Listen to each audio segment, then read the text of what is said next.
What's up everybody, this is Master Ian Gamer, and is Hammond the best post-release Overwatch hero to date? Our newest roster addition certainly has a number of great things going for him, but is he really all that? Today I'm going to be doing a review/analysis of Hero 28 to give my thoughts about his character, gameplay, and overall role in the game. But before we jump on in, I want you to first pause the video and leave a comment down below with your own thoughts about him for each of these three categories. At the end of this video, I want you to go back and update your comment if I changed your perspective at all. And with that, let's get started. First up, let's discuss his character and appearance. Hammond, or Wrecking Ball as he's named in game, is without a doubt the most unique Overwatch hero when it comes to gameplay mechanics and visual design. He's a hamster, a giant, hyper-intelligent, genetically altered hamster who rides around in a deathball battle mech. Blizzard gets a perfect score for creativity on this one, but the big concern I've been running into with him so far is the question of whether or not he actually fits in the Overwatch universe. Even though I've been playing him for a few days now, I still find myself having a hard time answering yes. As much as he is fun and charmingly cute, he just almost feels a bit too cartoony. And I'm not talking about his appearance exactly, as everyone in Overwatch feels a little cartoony with the game's stylized art style, but he in particular just feels a bit out of place. I can't really imagine him existing in the same universe as the more serious characters like Doomfist and Soldier 76. I really hope that in time I'll grow more accustomed to his presence, and he has a lot of aspects that more than make up for any shortcomings in his unconventional character design. For example, he's vastly compensated in my opinion by the inclusion of the Wrecking Ball mech itself. According to Jeff Kaplan in Hammond's developer update video, the mech is not an Omnic, but it does have its own built-in AI, which assists Hammond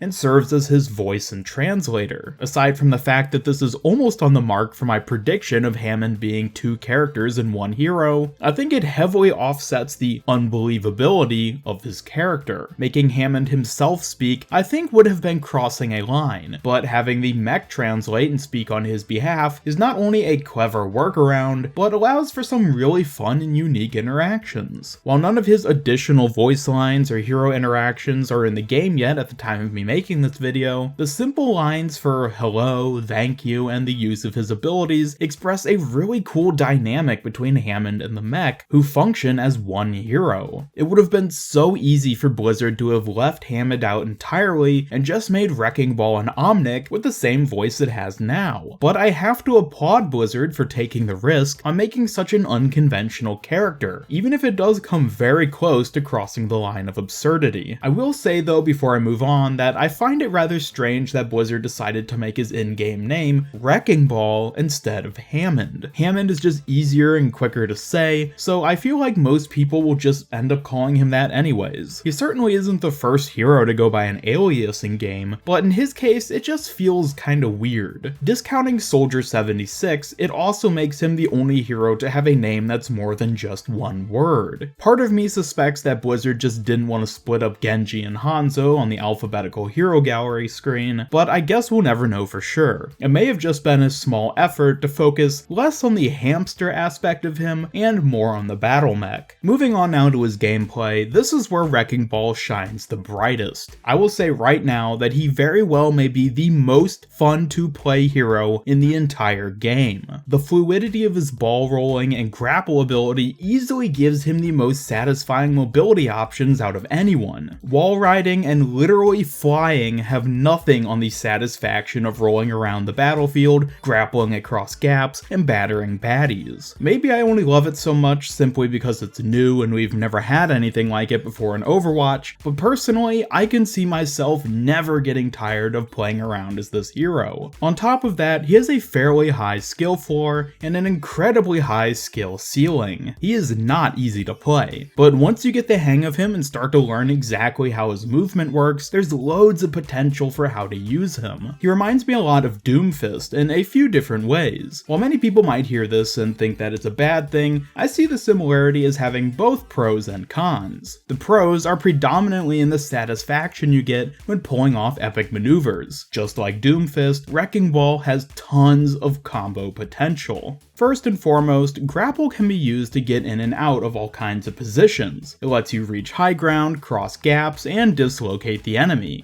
Getting used to its strengths and limitations are probably the most challenging part of his kit. Even still, I'll occasionally misjudge the distance which my grapple can reach, or the arc at which I'll swing when trying to either hit an enemy or get through a doorway. His pile driver ability works really well as a finisher, especially when you've used grapple to fling yourself above the enemy, and adaptive shield is certainly an ability that requires good game sense to get the most use out of it. Prior to his reveal, many people, myself included, were worried that Overwatch was running out of new ability and character ideas, but Hammond is a strong testament against this. He's such an innovative hero designed for a game like Overwatch, and I for one am extremely happy to have him on the roster. However, despite all the positive optimism I have regarding the design of his gameplay and character, he unfortunately doesn't quite hit the same mark when it comes to his role in game. While a new tank hero is exactly what the game needed and most players wanted, I really don't think he quite fits that bill. For any of you who are hoping Hero 28 would help deter the stun meta, well, Wrecking Ball simply isn't the hero you need. In fact, stuns seem to be some of his strongest counters, so I don't expect we'll be seeing a heavy drop in Brigitte usage following his release. Despite being a tank, he may in fact be the least tanky tank when it comes to defending his teammates. Outside of his ultimate, none of his abilities really serve to negate damage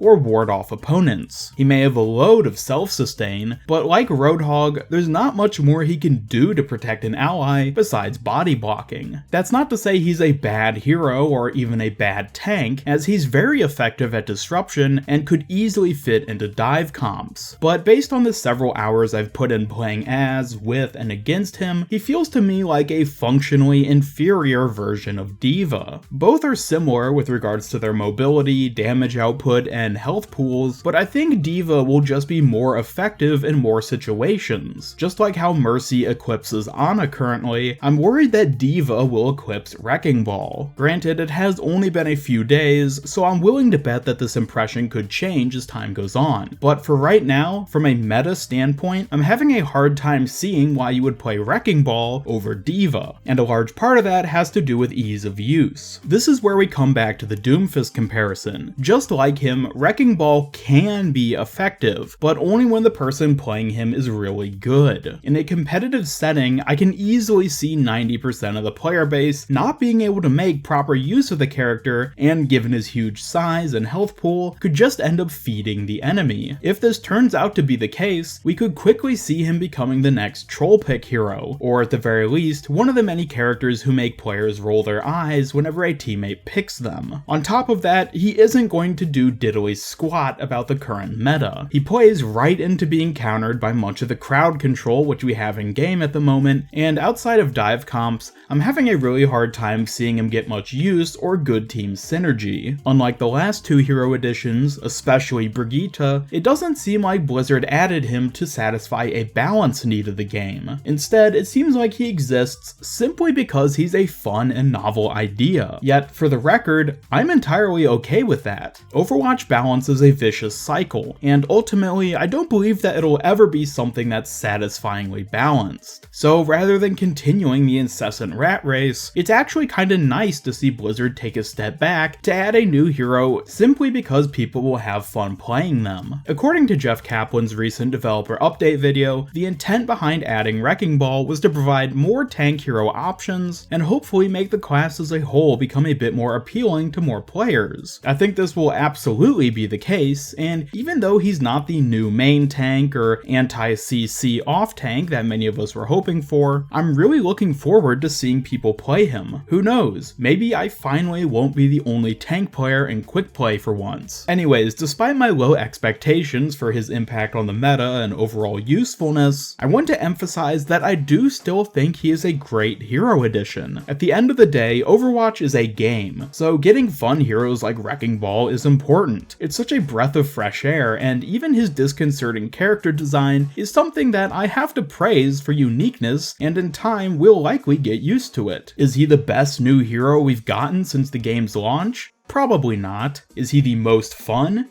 In my opinion, probably yes. I want you to go back to your original comment now from the beginning of the video and see how your initial thoughts compare to mine in this video. Did I influence your perspective of Wrecking Ball, or do you flat out disagree with my view of him? Either way, thank you for watching, and don't forget to vote in today's poll card. Be sure to leave a like if you enjoyed this video, and share it with a friend if you really liked it. Subscribe, follow me on Twitter, and turn on notifications to keep up with all my future Overwatch content. This is Master Ian Gamer signing off, and until next time, have a great day.